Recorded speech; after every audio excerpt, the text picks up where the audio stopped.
नमो नमः गुरुदेव। हरिओम नैना पुरोहित नैसर सुप्रभातम। सुप्रभातम गुरुदेव। ओम नमो भगवते वासुदेवाय।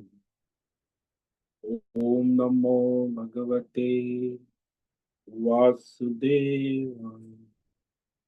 ओम नमो भगवते वासुदेवाय। ओम नमो भगवते वासुदेवाय।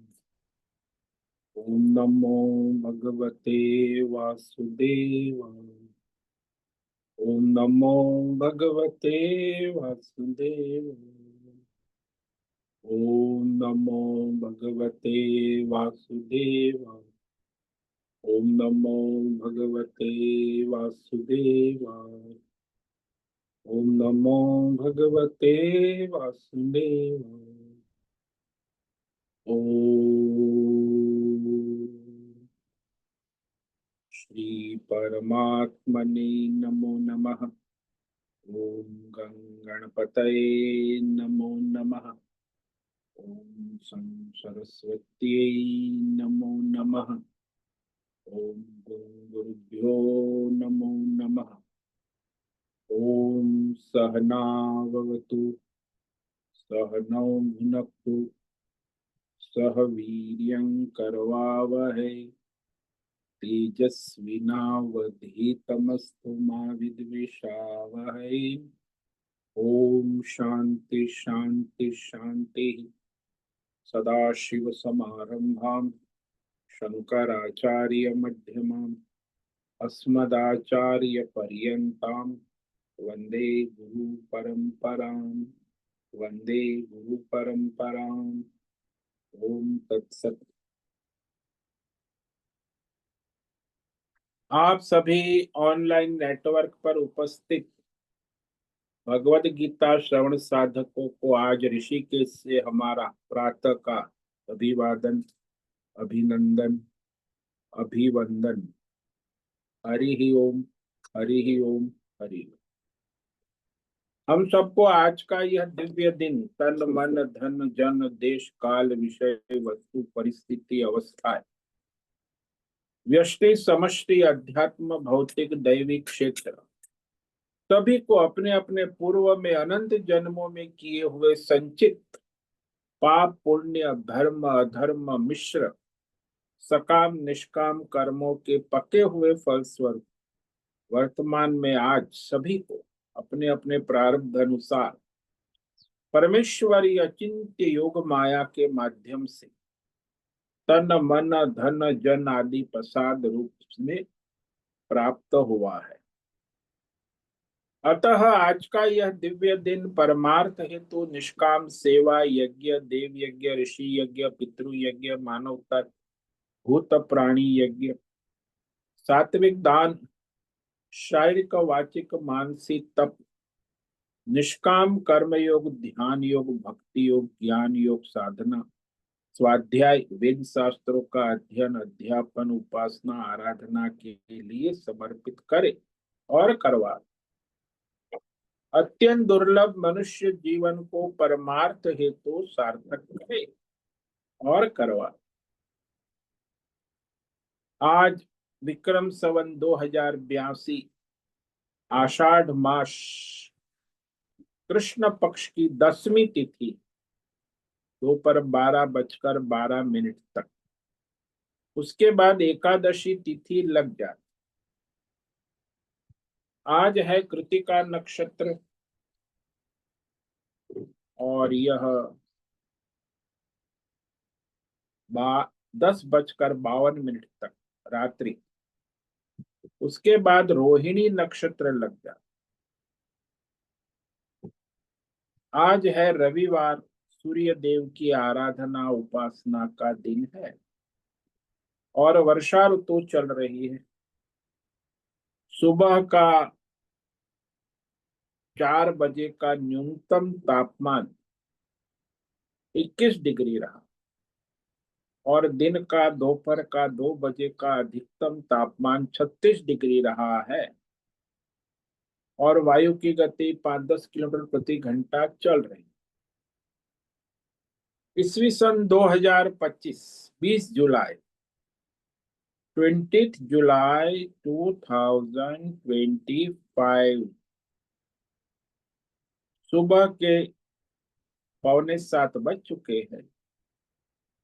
कलयुग का प्रथम चरण 5126वां वर्ष, 7वां नैवस्वत मनवंतर, श्वेत वराह कल, ब्रह्मा जी का 26वां दिन और 51वां वर्ष अभी चल रहा है।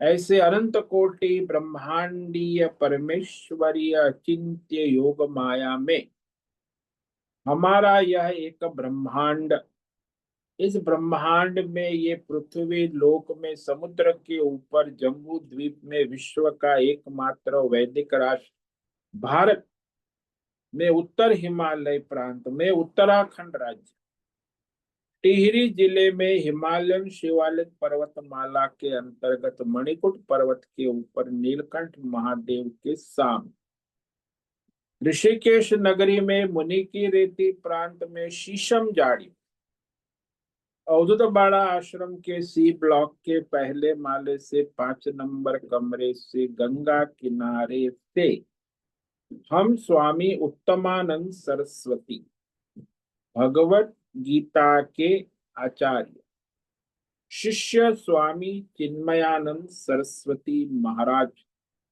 चिन्मय मिश्र,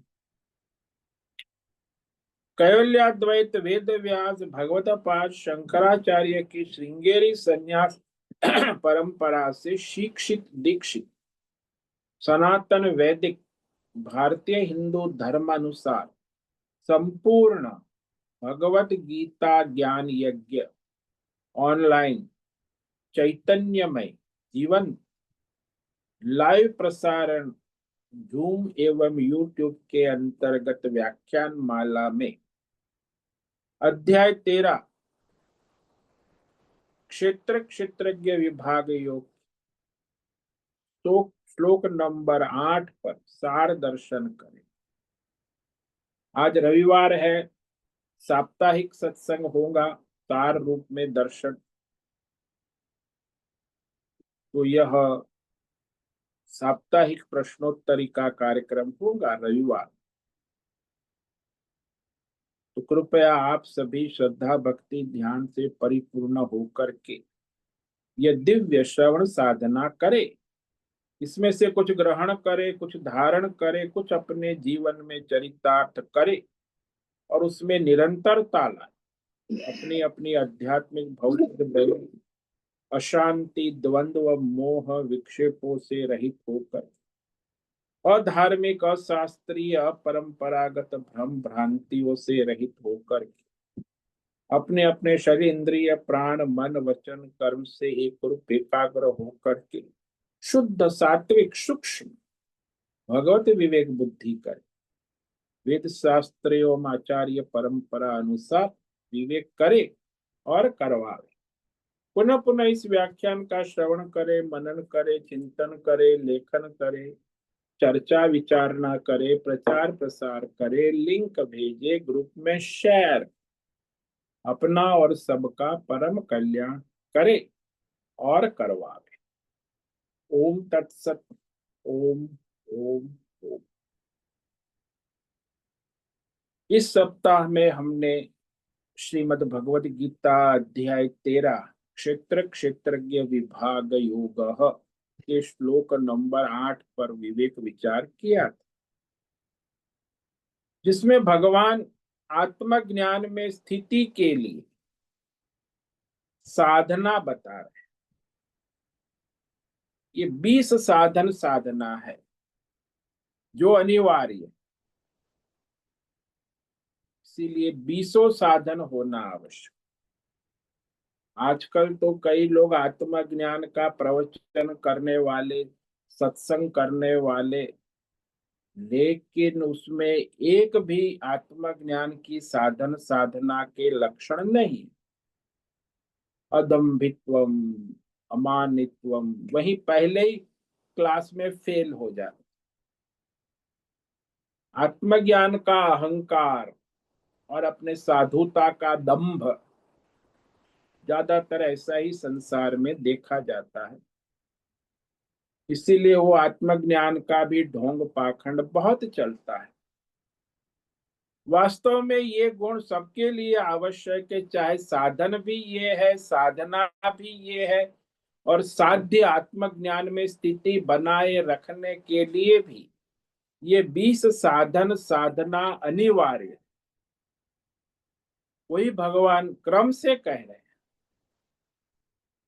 इंद्रियार्थेषु वैराग्यम अनहंकार एव च जन्म मृत्यु जरा व्याधि दुख दोषानुदर्शनम। यहाँ भगवान ने 3 साधन साधना बताई श्लोक नंबर 8 में। इंद्रियार्थेषु वैराग्यम अनहंकार एव च जन्म मृत्यु जरा व्याधि दुख दोषानुदर्शनम। इंद्रियार्थ यानी जो इंद्रियों के विषय भोग है, संपूर्ण भोग जो भूतकाल में भोगे हैं, वर्तमान में भोग रहे हैं, आगे भोगने की लालसा तृष्णा बनी रहे, तो संपूर्ण भोगों में राग आसक्ति मोह का संपूर्ण अभाव, यानी किसी भी देश काल विषय भौतिक अध्यात्म दैव विषय में अनुराग आसक्ति का अभाव, जिसे विरक्ति कहते। प्रारब्ध के अनुसार जो आ गया वर्तमान देश काल विषय में, उससे अपना जीवन निर्वाह चला लेना। मनुष्य इंद्रियों के भोग से हटाता है, अपनी इंद्रियों को अंतर्मुख कर सकता। इसीलिए इस इंद्रियों को भोगों की लालसा तृष्णा से हटाकर इंद्रियों को अंतर्मुख करना, ये वैराग्य है। दिन रात इंद्रिय के भोगों का चिंतन और भोग करते रहना, ये जो परमार्थ के रास्ते में बाधा रूप। जैसे मनुष्य को संसार में कहे कि ये जो एक गिलास है, इसमें 2 बूंद जहर पड़ा हुआ है 2 बूंद, तो वो शरबत है, लेकिन उसमें 2 बूंद जहर, तो वो भोग करने की इच्छा वो नहीं करेगा, चाहे शरबत कितना बढ़िया हो, लेकिन कहेगा इसमें जहर है। उसे विवेक हो गया, तो वो शरबत अच्छा है, लेकिन उसमें विष है, ऐसा विवेक बुद्धि में पक्का हो गया। इसीलिए उसे शरबत के ग्लास से वैराग्य होगा कि अरे ये तो जहर है।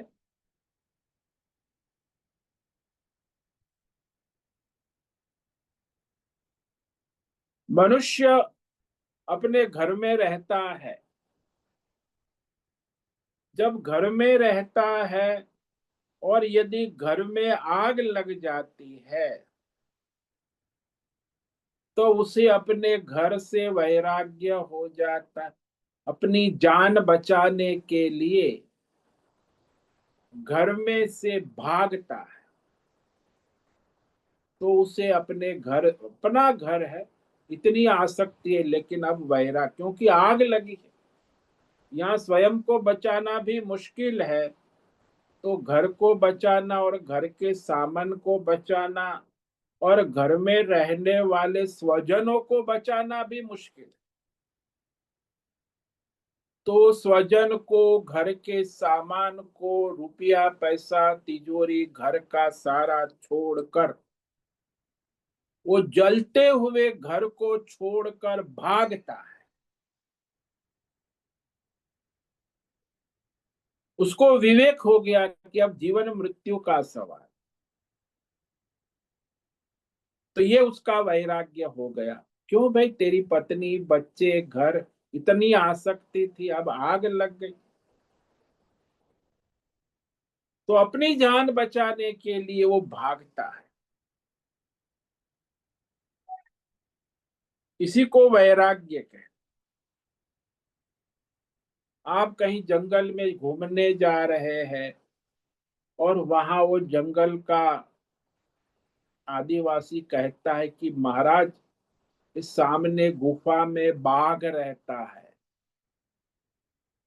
अब आप उस गुफा के पास बाघ को देखने जाएंगे? क्योंकि विवेक हो गया कि वहां बाघ है। तो वह बाघ की गुफा से आपको वैराग्य हो।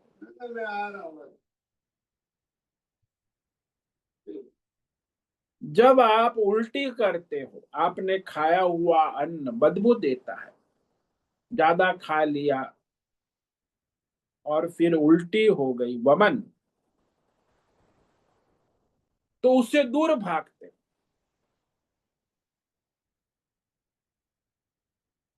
क्यों? उस वमन किए हुए अन्न से आपको वैराग्य हो, दूर भागते।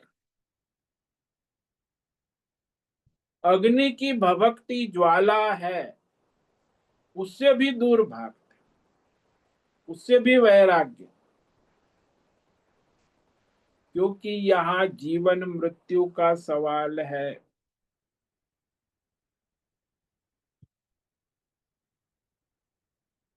इसीलिए मनुष्य को जब पता चले कि विषय, इंद्रिय विषय भोग, उसमें विष है और वह हमारे परमार्थ का नाश करता है, इसीलिए भूतकाल में सुने हुए देखे हुए भोग, भोगे हुए भोग, वर्तमान में सुने हुए देखे हुए भोगे रहे भोग, और भविष्य में भोगने की इच्छा, यह लोग इस जन्म में और फिर भविष्य में भोगों की लालसा, और मरने के बाद स्वर्ग में और वैकुंठ में भी भोगों की लालसा न होना। जो मिलता है ईश्वर देता है, उसी से संतुष्ट रहना, इसे कहते इंद्रिय, इंद्रिय के विषय भोगों से वैराग। यानी किसी भी विषय में राग द्वेष ना हो। ऐसा मत कहना कि राग, द्वेष भी, द्वेष होता है वो भी बंधन का कारण है, राग है वो भी बंधन। यानी संसार के किसी भी इंद्रिय विषय भोग में राग द्वेष का संपूर्ण अभाव। जो जैसा है वो वैसा है, ईश्वर का प्रसाद है, उस अनुसार उसे स्वीकार कर। मिर्ची है, उसमें ये वृत्ति ना कि मुझे पसंद है, ये मुझे पसंद नहीं। मिर्ची भगवान का स्वरूप है, भगवान का प्रसाद है। तो मिर्ची को प्रसाद बुद्धि से लेना ये वैराग्य है, और मिर्ची को राग द्वेष बुद्धि से, राग से स्वीकार करना, और मिर्ची को द्वेष से अस्वीकार करना, तिरस्कार करना, ये राग द्वेष, यही भोग है। दोनों भोग है। आप राग से मिर्ची को खाते हो, वो भी भोग है, और द्वेष से मिर्ची का त्याग करते हो, वो भी भोग है। यानी संपूर्ण राग द्वेषों से संयुक्त इंद्रिय विषय भोगों में उपराम हो जाए, असंग हो जाए, अनासक्त हो जाए। यानी जो जैसा है वैसा उसे वर्तमान में स्वीकार करना। अनहंकार, ये जो अहंकार है, जिसको हम आज की भाषा में मालिक की ओनरशिप, आप अपने तन मन धन जन के मालिक नहीं है, लेकिन आप मालिक बन के बैठे। क्यों? अहंकार। ट्रस्टी है, कोई मालिक, मालिक तो एक परमात्मा है सबका, लेकिन जीव अज्ञान से, अहंकार से मालिक बन के बैठता है, तब वो परेशान हो।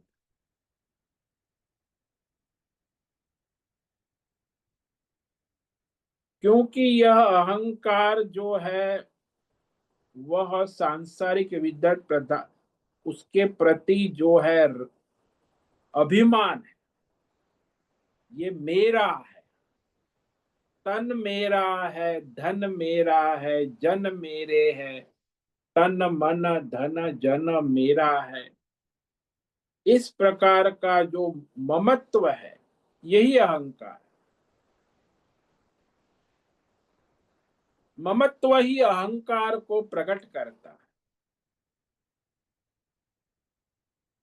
जैसे अहंकार, जाति का अहंकार होता है, वर्ण का अहंकार होता है, आश्रम का अहंकार होता है, आचार का, विद्या का, कुल का अहंकार।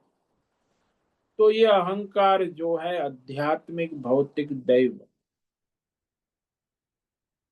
इस अहंकार का न होना, विशेष अहंकार जो होता है वो अपने तन मन धन और जन का।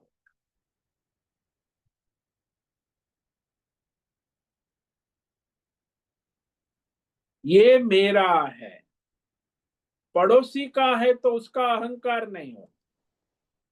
पड़ोसी का तन है, मन है, धन है, वो मेरा नहीं है, उसमें अहंकार नहीं होगा।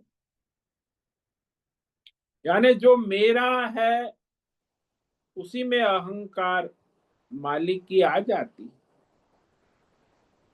बस वहां इतना करना है कि ये भगवान का है और मैं ट्रस्टी हूं, भगवान का सेवक। इसे कहते हैं अनहंकार। जब मैं सेवक हो गया, सेवक को अहंकार नहीं होता, अहंकार मालिक को ही होता। इसीलिए भगवान के सेवक है, ट्रस्टी है, ये भगवान का है। अनहंकार एवच।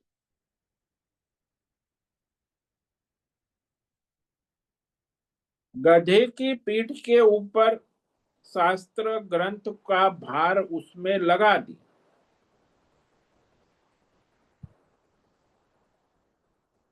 तो उस गधे को अभिमान होता है कि देखो मेरे ऊपर कितने शास्त्र ग्रंथ रखे हुए हैं।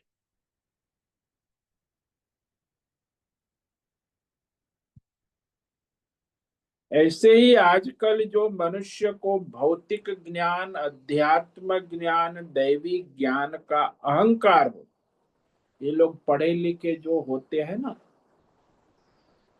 इंजीनियर है, डॉक्टर है, मास्टर्स है, पीएचडी कर दी है, बड़ा अहंकार होता है कि मेरे जैसा कौन।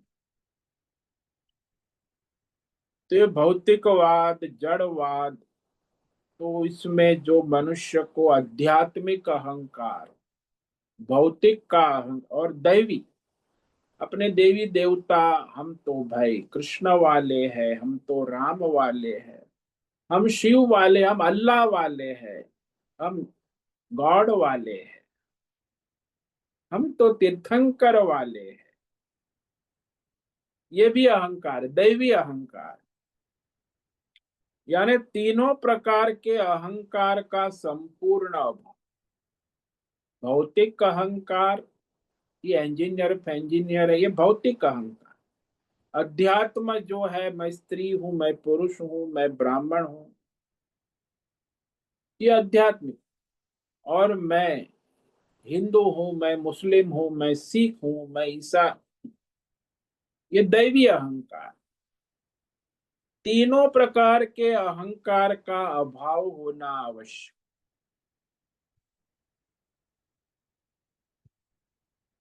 और कहा भगवान ने, जन्म मृत्यु जरा व्याधि दुख दोषानुदर्शनम। अनुदर्शनम कहा, बार बार विवेक करना, अनुदर्शन, विवेक विचार एक बार से नहीं होगा, जीते जी प्रतिदिन बार बार।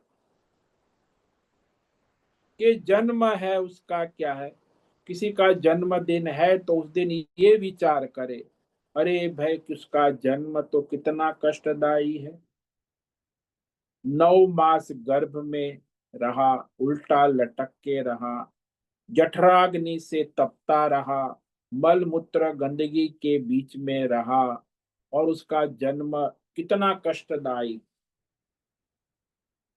तो जन्म का विवेक कर, जन्म में कष्ट है, दुख है, मृत्यु में तो उससे भी ज्यादा दुख है।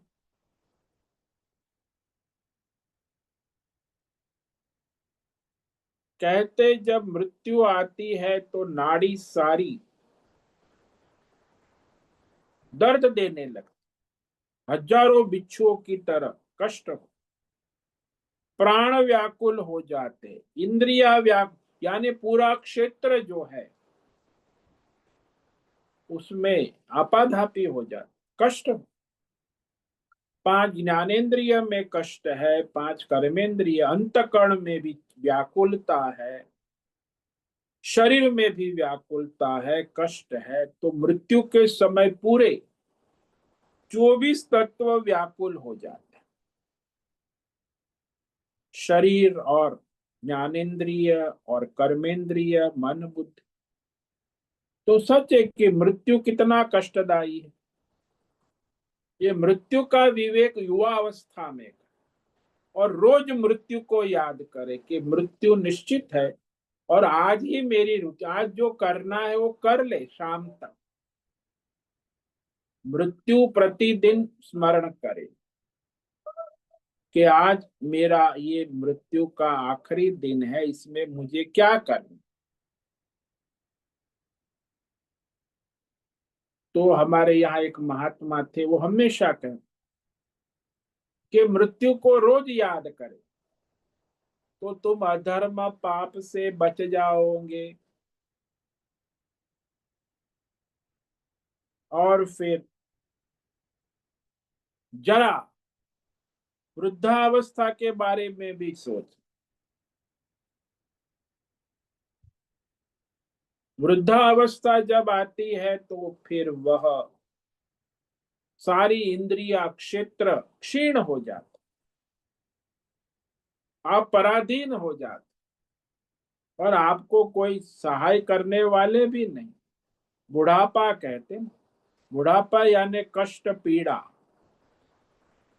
क्षेत्र में अनेक प्रकार के कष्ट और पीड़ा बने रहे। अब उस बुढ़ापे में एक तो अपने शरीर से परेशान है, दूसरा बुढ़ापे में वो सामाजिक तिरस्कार, परिवार वाले सब तिरस्कार, वो भी कष्ट। एक तो आध्यात्मिक कष्ट है, दूसरा ये भौतिक, आसपास सब लोग तिरस्कार करेंगे, अरे बूढ़ा आ गया, बूढ़ो। तो फिर उसको वो तिरस्कार का कष्ट,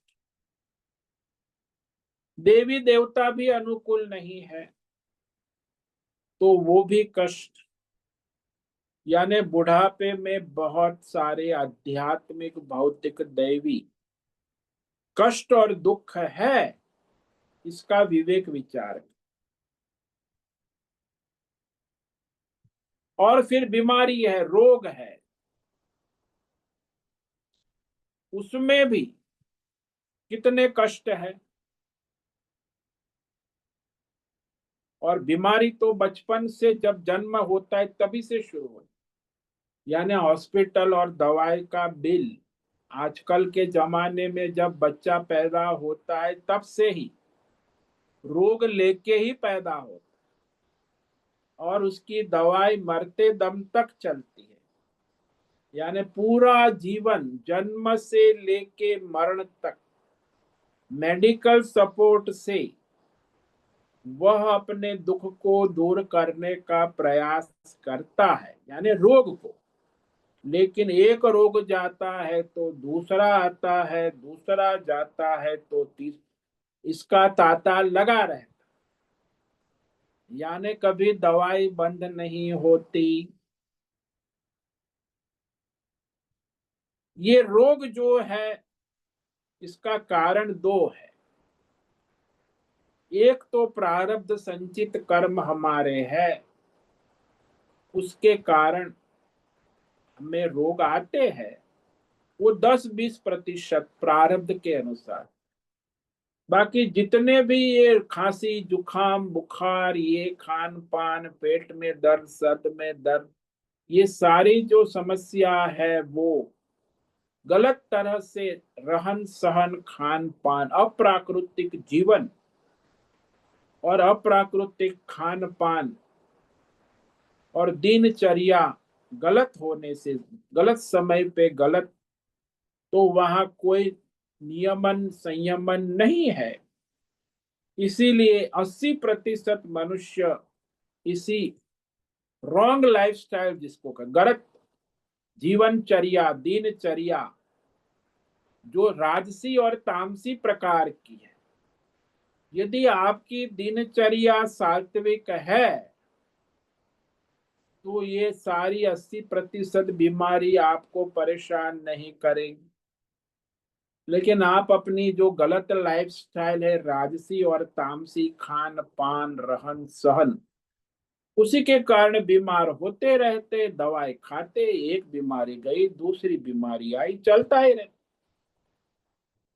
तो रॉन्ग लाइफस्टाइल मतलब राजसी और तामसी प्रकार की जीवनचर्या, जिसमें कोई खाने का, पीने का, उठने का, बैठने का कोई समय नियम और कुछ नहीं, जो भी आ गया खा लिया, कभी भी खा लिया, कहीं भी खा लिया, कुछ भी खा लिया, पी लिया। तो इसे कहते हैं रॉन्ग लाइफ सिस्टम, यानी तामसी प्रकृति और धार्मिक जीवनचर्या। उसी के कारण मनुष्य हमेशा आजीवन बीमार रहे।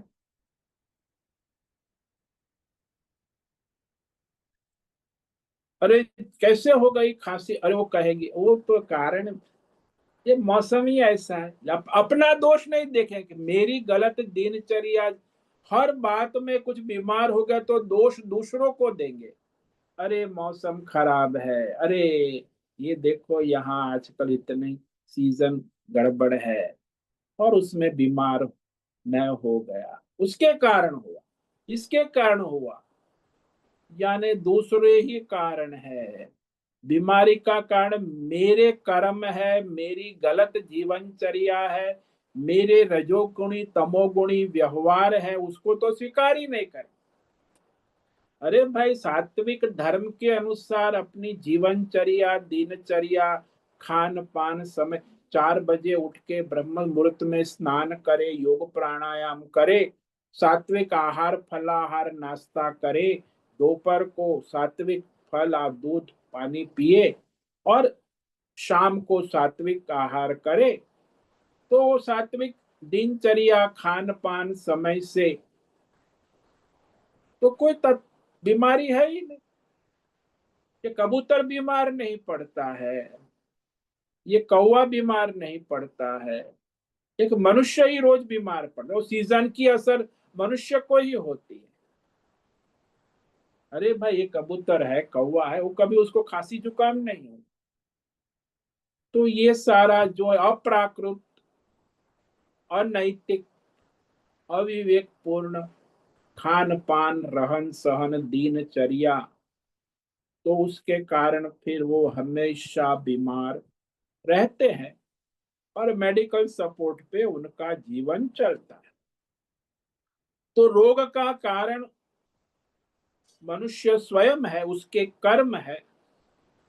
वो कर्म जो है वही उसको रोगी बनाता है, दुर्बल बनाता है, पीड़ा देता है,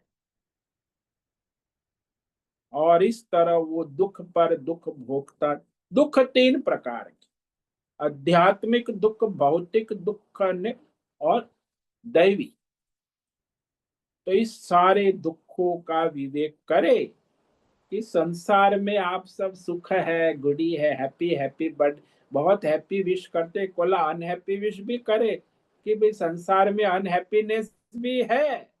केवल हैप्पी हैप्पी हैप्पी करते, happy birthday, happy marriage day, happy happy happy, happy Diwali, happy Holi, अरे भाई, हैप्पी रक्षाबंधन, और उसमें अनहैप्पी भी है। तो कभी अनहैप्पी भी विश करे कि दुख है। दोषानु अनुदर्शनम, बार बार विवेक विचार करे, जीते जी, युवा अवस्था में करे, जब सब अनुकूल है, तब जाके वो जो है विवेक वैराग्य होता है। नहीं तो राग द्वेष बने ही रहेंगे, और इस संसार के बंधन में बंधे रहेंगे। तो छूटने का कोई उपाय नहीं है। क्षेत्र का बंधन अज्ञान से है, वो तो वर्तमान में भी है, फिर मरने के बाद फिर पुनर्जन्म भी बंधन ही है। पुनर्जन्म में कहाँ बंधन है, वहां भी वही कष्ट है। तो मृत्यु के बारे में बार बार चिंतन करना, स्मरण, और ये भी सोचना कि ये जो जीवन है वो सारा वाक्य कष्ट और दुख से भरा हुआ है, केवल परमार्थ के लिए मिला हुआ है। परमार्थ करे और अपने जीवन को सार्थक करे, संसार के भोगों में आसक्त ना रहे। हाँ, उचित जीवन निर्वाह करे और बाकी सब परमार्थ में लगाए। तो आज रविवार है, इसीलिए हम रविवार के प्रश्नोत्तरी सत्संग करेंगे। तो ये सारा जो भगवान कह रहे हैं, इस संसार के सारे कष्ट बंधन से मुक्त होना और परमार्थ का आनंद में रहना, वास्तविक सुख शांति से रहना, उसके लिए भगवान ये साधन साधना है। लोग समझते सुख शांति मिल जाएगी, तन मन धन जन परिवार, पैसा पद प्रतिष्ठान मकान दुकान, ये तो सारा कष्ट और दुख का ही साधन है। यहाँ कोई सुख शांति नाम की चीज है नहीं। सुख शांति तो आत्मा परमात्मा के सिवा कहीं नहीं। तो आज रविवार है, किसी को कोई प्रश्न है तो अभी प्रश्नोत्तरी कर सकते।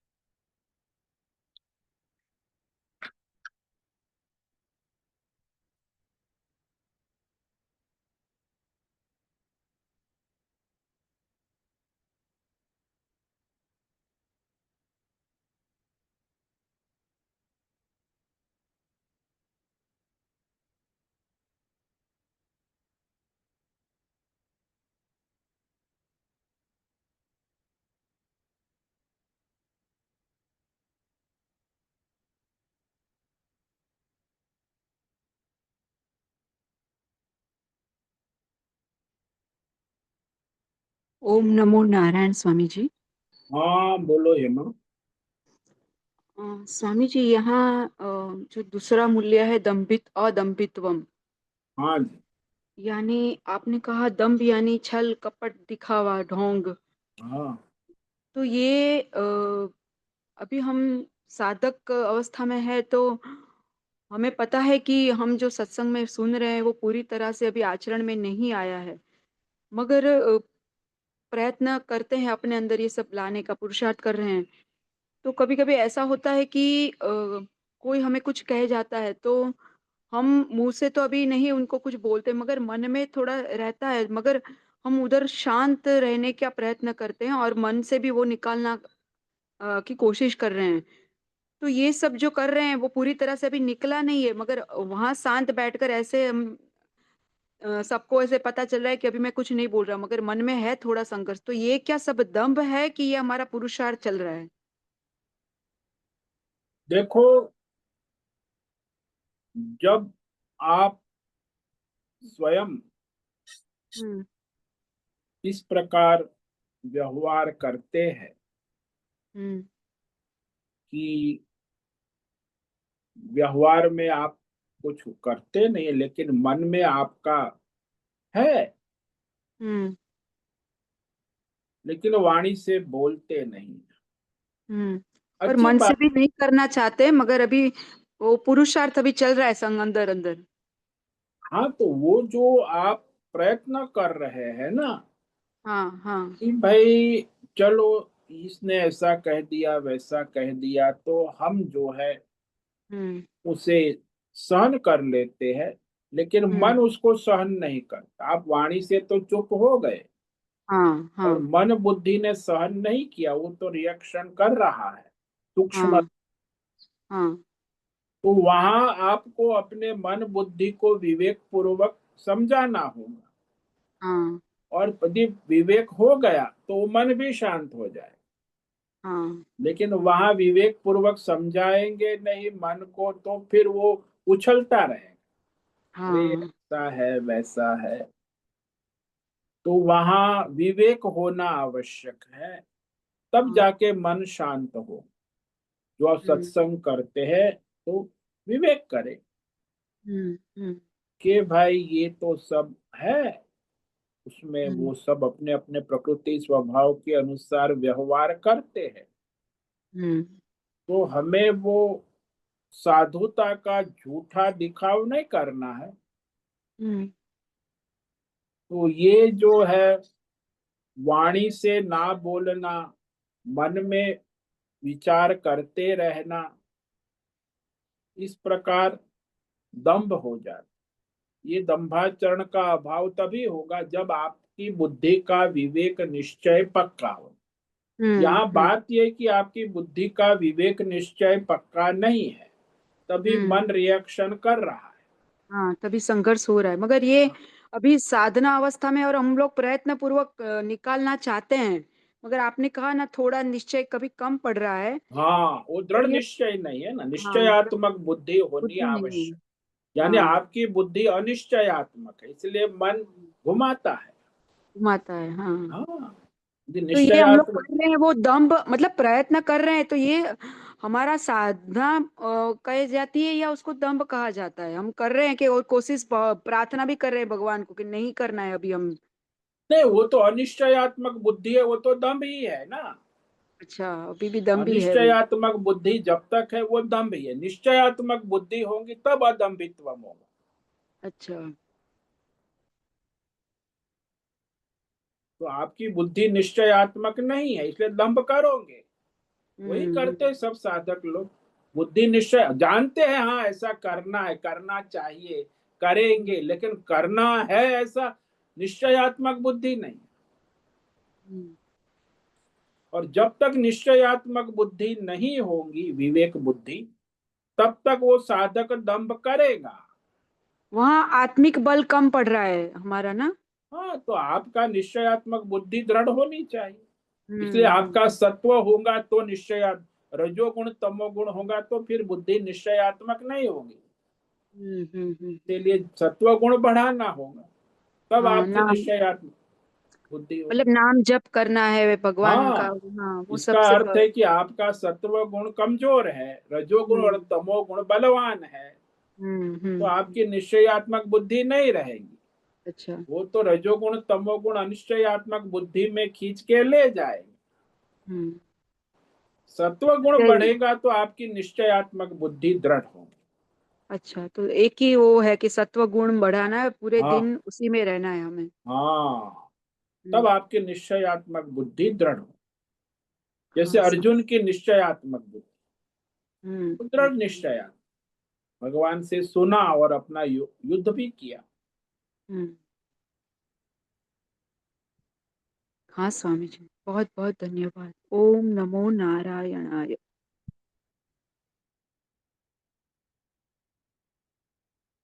ओम नमो नारायणाय। हाँ बोलो मीरा। स्वामी जी, ये जो हमें बुरा लगता है, लोग कुछ कहते हैं तो हमें, हम्म, तो मुझे ऐसा लगता है कि समझो मैं अच्छी नहीं दिखती, हम्म, तो मुझे लगेगा कि हाँ मैं अच्छी नहीं दिखती हूँ इसलिए वो मुझे मेरे से इस तरह बात करता है, या मेरे पास पैसे नहीं है, हाँ मैं गरीब हूँ इसलिए, यानी आधा कंट्रीब्यूशन वो दुख का हमारे अंदर से ही आ रहा है। मैं ऐसी हूँ इसलिए वो मेरे से ऐसा बोल रहा है, मैं ऐसी हूँ। तो अपने अंदर थोड़ा कॉन्फिडेंस लाना जरूरी है क्या स्वामी जी?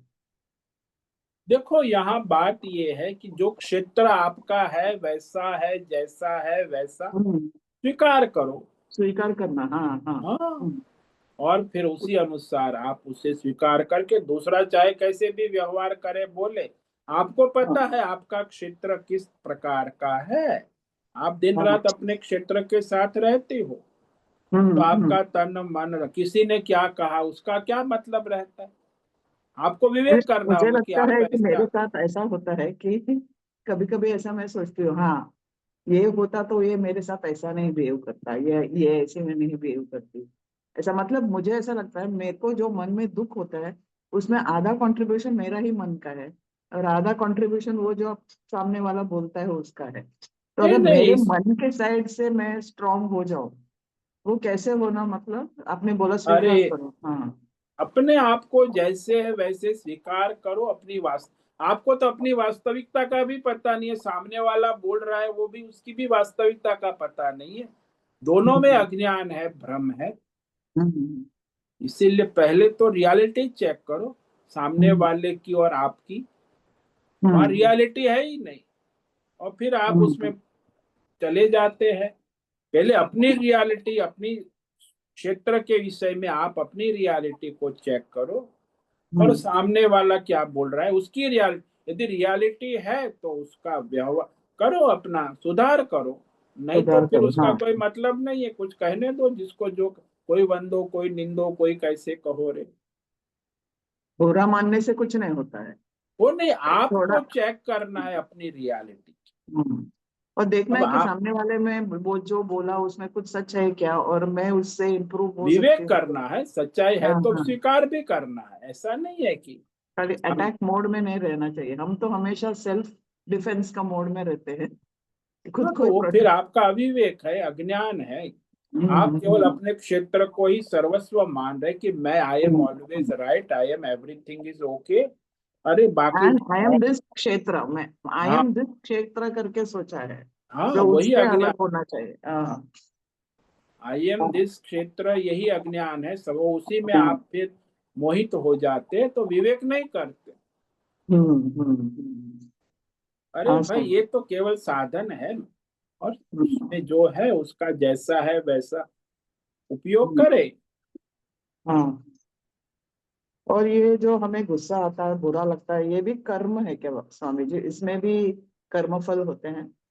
देखो बात ऐसी है, दो तरह का होता है, एक तो यदि आपको विवेक है, हम्म वास्तविकता का ज्ञान है, हम्म तो आपको गुस्सा नहीं आए। हम्म यदि आपको वास्तविकता का विवेक नहीं है, ज्ञान नहीं है, तो फिर वो अज्ञान के कारण हम्म फिर कामना जो है, कामना से क्रोध आना ही है। अज्ञान से कामना, कामना से क्रोध, क्योंकि आपने कामना की वो अज्ञान से, और फिर वो कामना के अनुकूल हो गया तो लोभ आएगा, और कामना के प्रतिकूल हो गया तो क्रोध आएगा। कभी भी आप देखो अपने आप को, यानी अरे आप समझो अपने कोई कुछ। वास्तविक स्वरूप को नहीं जानते पूर्णतः। आप कामना करते हो, बाजार गए तो वो जो है सब्जी वाला आपकी कामना के अंदर, अरे माता जी ये बढ़िया नींबू है, हाँ हाँ हाँ, और सस्ते में दे, तो आपको अच्छा लगेगा, तो आपको जो है लोभ होगा कि हाँ दे दे, और एक आधा किलो दे दे ना। और यदि वो सब्जी वाला कुछ सड़ी गली आपकी डालता है, अरे ये क्या कर रहा है, तो फिर आपको क्रोध आएगा, क्योंकि आपकी वासना कामना के प्रतिकूल है। अरे तूने ये सड़ी सब्जी डाल दी, ऐसे नहीं, निकाल दे इसको। फिर आप गुस्से में बोलेगा, अरे ये क्यों तूने डाल दिया, चलो वो दूसरी सब्जी ठीक से डाल, तो वहां आपको क्रोध आएगा। तो अनुकूल होगा तो वो सब्जी वाला है, आप सब्जी ले रहे हो, लेकिन उसी समय आपको दोनों क्रोध भी होगा और लोभ भी होगा। लेकिन आप यदि वहां सब्जी ले रहे हैं और अपनी जीवन निर्वाह आवश्यकता के लिए, और इसमें आपको कोई कामना नहीं है, और आप सब्जी वाले को ही कहते कि भाई मुझे जो भी अच्छी हो ना, 1 किलो सब्जी दे दे, तुझे पता है तू सब्जी रोज बेचता है, और जैसी अच्छी तुझे लगे सबसे बढ़िया वो दे दे। फिर वहां आपकी कोई कामना है नहीं। अब वो सब्जी वाले पर आपने छोड़ दिया, वो उसका धंधा है, वो देखेंगे हाँ बढ़िया से बढ़िया, अरे तो 5 रुपया ज्यादा ले लेना ना, लेकिन अच्छा बढ़िया से बढ़िया सब्जी निकाल के वो निकाले, अंदर गोदाम से ला के देगा आप। अब हम वहां ट्रस्ट आपकी करेंगे कोई तो। हाँ। कामना नहीं है, हम्म। तो आपको फिर लोभ भी नहीं होगा और क्रोध भी नहीं होगा, और आप बढ़िया सब्जी लेकर आएंगे घर। हम्म। और तो समय यहाँ कामना है तो ही समस्या है। हम्म, जब हम तक आप सामने अपनी वाले अच्छा। यानी ईश्वर की कामना, सामने वाले की कामना, उस पर श्रद्धा विश्वास करना, वो ईश्वर हम्म। की समझ के स्वीकार करना कि हम्म। सब्जी वाला जो है ईश्वर है, वो ईश्वर की बुद्धि से हमें स्वीकार करना कि ईश्वर हम्म। की इच्छा से जो होगा वो होगा। यानी हम्म। आप अपनी कामना छोड़कर ईश्वर की इच्छा को स्वीकार करें, हम्म। हम्म। तो फिर आपको क्रोध और लोभ नहीं होगा। अपनी हम्म। इच्छा का तो फिर आप क्रोध होगा, लोभ भी होगा, और आप संसार में। हम्म। सब्जी और वाला जो देगा ईश्वर की इच्छा से देगा, और वो आप उसे प्रसाद बुद्धि से ग्रहण करोगे, तो फिर आपको न क्रोध होगा न लोभ होगा। हम्म, वो ईश्वर ने दिया है, वो सब्जी वाला हाँ भी ईश्वर ही है। हाँ। हाँ, ईश्वर का प्रसाद है। और स्वामी जी ये प्रॉब्लम बहुत ज्यादा होता है जब हम मतलब सब्जी का बात है, और दूसरा कि हम सामने वाले से रिस्पेक्ट चाहते हैं और वो रिस्पेक्ट नहीं करता है, तो हमारा हमको बहुत ठेस होता है कि ये मुझे रिस्पेक्ट क्यों नहीं करता। मतलब वो भी कामना ही है ना स्वामी जी। वो कामना ही है, सीधी अच्छा। बात है। आपकी हाँ। कामना है तो आपको गुस्सा आएगा। जब आपको कोई हम्म। कामना नहीं है तो चाहे रिस्पेक्ट करे या हम्म। रिस्पेक्ट करे, आपको क्या फर्क पड़े। हम्म। आपकी कामना है तब आपको द्वंद्व होगा। हम्म। जिसको कोई कामना नहीं है, ईश्वर की इच्छा जैसा हो वैसा वो स्वीकार करेगा। हम्म। आप तो अपनी कामना पे डटे रहे ना, सामने हम्म। वाला ईश्वर क्या चाहता है उस पर तो आप कोई विचार करते ही नहीं। हम्म। तो फिर आपको क्रोध आएगा, लोभ आएगा, हम्म। सारे समस्या खड़ी हो जाए। हम्म। यानी अपने आप को शून्य करना चाहिए इस इन सब हाँ, मामलों में। कामना से रहित ईश्वर की इच्छा को स्वीकार कर। प्रारब्ध जो है वो ईश्वर की इच्छा है, हम्म। और कामना जो है वो आपकी इच्छा है, और उसमें आपको समस्या रहेगी। हम्म। यानी जो ईश्वर जो चाहता है उसको हम्म। स्वीकार करने का स्वीकार्यता होनी है। हम हम्म। लोग ईश्वर, जैसे वो बालक की बात ले लो, कि जो बालक है हम्म। उसे कोई कामना नहीं है, माता जो कहती है वो स्वीकार कर लेता है। हम्म। तो वो हाँ मस्त स्वामी। रहता है। तो वही बड़ा हो जाता है, अपनी तो माता से लड़ता है। यानी जो भगवान दे रहे हैं उसका ओवर एंड अबाव हमको अपनी तरफ से कुछ चाहिए होता है तो प्रॉब्लम होता है। हाँ, तो वहाँ प्रॉब्लम होना ही है। हम्म भगवान जो देता है उसमें आप प्रसन्न है। जैसे बालक है, माँ देती है, प्रसन्न है, खुश है। कम दिया, वो कभी हम्म। नहीं बोलेगा कम दिया, ज्यादा दिया, ऐसा दिया। माँ अरे कम दो, देती नहीं है मस्त ना। रहता है, माँ ने जो दिया बस वो खुश है। हम्म, हम्म, वही हम्म, जो 16 साल का हो गया तो फिर माँ से लड़ेगा, अरे ये कम है और दे दे, ये ऐसा है वैसा है। हम्म, तो अपनी कामना आ गई तो फिर वो, उसको भी समस्या है, माँ को भी समस्या है। हाँ।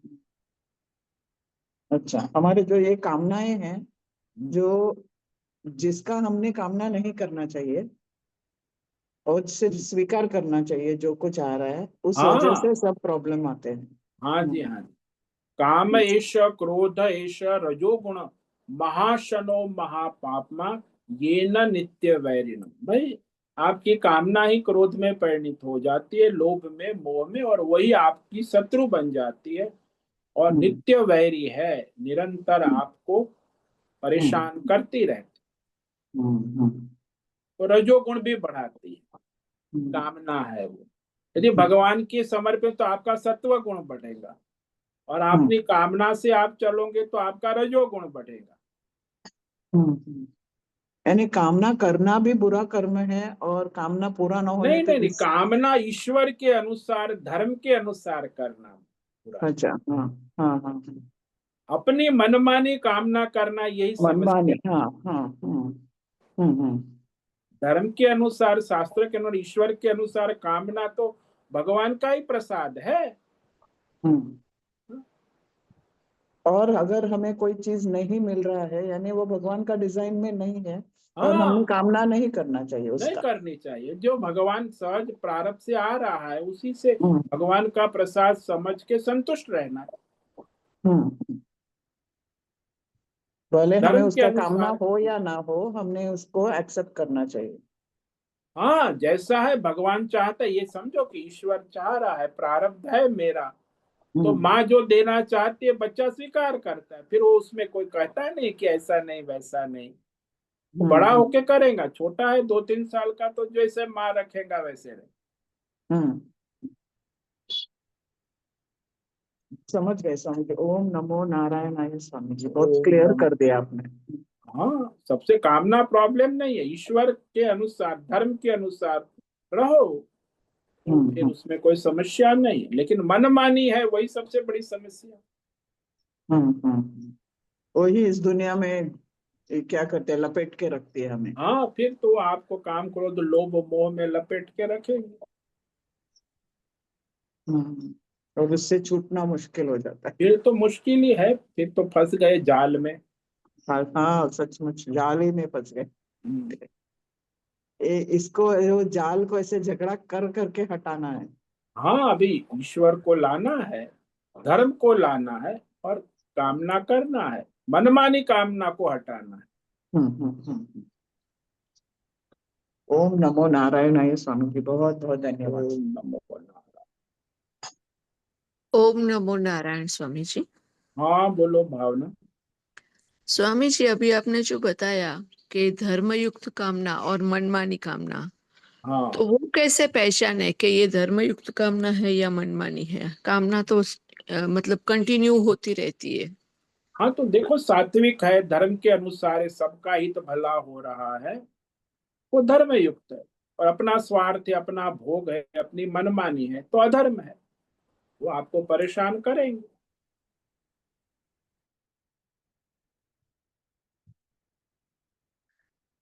तो ना। जैसे मैं दृष्टांत दूं कि भाई, आपको नाश्ता करने की कामना, इच्छा है तो नाश्ता करो। लेकिन आप नहीं, नाश्ते में तो मुझे पराठा चाहिए, और पराठा वो भी आलू का पराठा चाहिए, वो भी असली घी में तला हुआ है, और इसे ही चाहिए वैसा ही है, साथ में ये चटनी भी चाहिए, ये दही ऐसा चाहिए वह। अरे भाई, जो प्रारब्ध में वो आ रहा है, ईश्वर ने चाहा है जो नाश्ता है, तो तो फिर आपको उसको प्रसाद बुद्धि से स्वीकार करना, या तो धर्म के अनुसार जो ईश्वर देना चाहता है सात्विक है तो वो आपको नाश्ता करना है, वो तो है भूख लगे, लेकिन ये विवेक करना है कि भाई धर्म के अनुसार नाश्ता हो रहा है, ईश्वर के प्रसाद भोग है, या फिर मेरी मनमानी। नहीं, जैसे अभी आपने बताया कि ये पराठा खाना है और जो भी ये कामना हुई, तो वो तो प्रसाद के रूप से मुझे मिला, मतलब बनाना मुझे ही है, तो मैं तो बना के खा सकती हूँ ना। तो इसमें देखो मनमानी है कि हाँ धर्मयुक्त उस हाँ उसमें भी जब आपको खाना है तो मनमानी है, भगवान को भोग लगाकर सबको खिला के खाना है तो प्रसाद है। ये समझ में आया? हाँ, नहीं, अगर इच्छा तो मुझे हुई है और बस मैंने तो वो फिर आपकी मनमानी है, आपकी इच्छा ऐसी होनी चाहिए कि भगवान को भोग लगाकर सबको खिला के प्रसाद लेना है, तब हाँ, वो धर्म हुआ। मतलब इच्छा मेरी हुई और फिर मैंने भोग लगाया और सबको खिलाया और फिर मैंने लास्ट में खाया, तो उसका क्या? तो उसमें भगवान नहीं आए तो फिर वो तो भोग ही है। नहीं, मतलब कुछ नक्की तो करना ही है क्या बनाना है, भगवान तो नक्की वो करने आते आपने नहीं है नक्की ना। करा तो भगवान के लिए भोग बनाना है, ये नक्की होना, जब भगवान आना चाहिए तब धर्म होगा। हाँ, लेकिन भगवान के लिए बनाना है वो पहले बात हुई, लेकिन फिर हाँ कुछ तो मुझे बनाना है। वो फिर तो आप क्या? बनाओ, भगवान के लिए जो भी बना रहे हो भगवान का वो सात्विक होना चाहिए धर्म के अनुसार। क्या पराठा भगवान को भोग लगेगा प्याज लहसुन का? नहीं, तो, प्याज लहसुन का नहीं लगेगा, वो बराबर है। लेकिन तो नॉर्मल भी अब पराठा बना के आलू का जैसे खाया, भगवान को भोग लगाया, तो वो कामना मनमानी हुई कि धार्मिक हुई? अरे भाई भगवान को भोग लगाया तो धार्मिक हुई, और मनमानी यदि भगवान को भोग लगाए बिना खाया तो अपनी मनमानी हुई, सीधी बात है। अच्छा, हाँ, धन्यवाद स्वामी जी, समझ में आया। ओम नमो नारायणाय।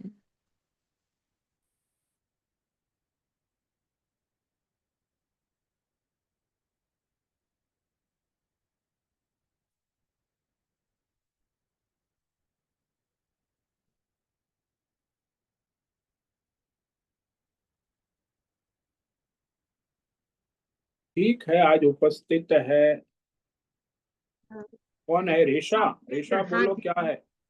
नहीं, जस्ट वो अभी ये समझ में आया, मगर बच्चों को कैसे समझाना थोड़ा। मेरी पोतियां है ना दोनों, तो वो झगड़ती है, और फिर तो मीन्स वैसे वो समझदार है, मगर थोड़ा कंपटीशन रहता है ना बच्चों में, तो उनको कैसे समझा सकते हैं, ये समझा सकते हैं कि नहीं समझा सकते? देखो जब आप अपने आप को समझा लेंगी तो बच्चों को भी समझा सकते हैं, जब अपने आप को नहीं समझाएंगी तो बच्चे को नहीं समझा। जी भाई, जी स्वामी। जी स्वामी जी। जी, हमको देख के वो समझ जाएंगे, है ना? हाँ जब जी। अपने आप को नहीं समझाएंगे तो उसे कभी समझा नहीं सकते। हाँ जी भाई, हाँ जी हम्म। स्वामी। धन्यवाद स्वामी। प्रकाश आनंद दोषा होस्ट है, भद्रेश पड़िया को होस्ट है, नैना पुरोहित, रेशा रथ, राय बहादुर कपूर, अनुराधा जेठे, आशा कोटक, भावना गरीबा, दिनेश पटेल, जीवी कुमार, हेमा कोटक, इला जोशी, जयंती पांडा, करुणा कोहली, लीलावती बड़ेकर, माधवी आचार्य, मीरा उच्चिल, मीनाक्षी काले, मोहन नीरज, निकिता पटेल, पंकज भट्ट, राजेश मोलकर, रीमा पटेल, रिची पटेल, संजीवनी श्रीरंग रानडे, सुनील ठाकुर, सुनील यादव, तुषार चौधरी, उर्वशी पटेल, उषा मेन। तो आज रविवार के सत्संग में इतने साधक उपस्थित है। आपका रविवार मंगलमय हो, परमार्थ करे, धर्म करे, अपना और सबका परम कल्याण करे। सभी साधकों को आज का ओम नमो नारायणाय। ओम ओम नमो नमो नारायण स्वामी। नारायण। नारायण। बहुत धन्यवाद। जय श्री ओम राम। नमो नारायण साधकों को स्वामी। अच्छा ओम नमो नारायणाय। नारायणाय। मुझसे निवेदन है आज का सत्संग पूर्ण करें। ओम नमो नारायणाय। आज का ये दिव्य सत्संग हम यही पूर्ण करते हैं। सभी साधकों को ओम नमो नारायणाय। सभी साधकों को ओम नमो नारायणाय।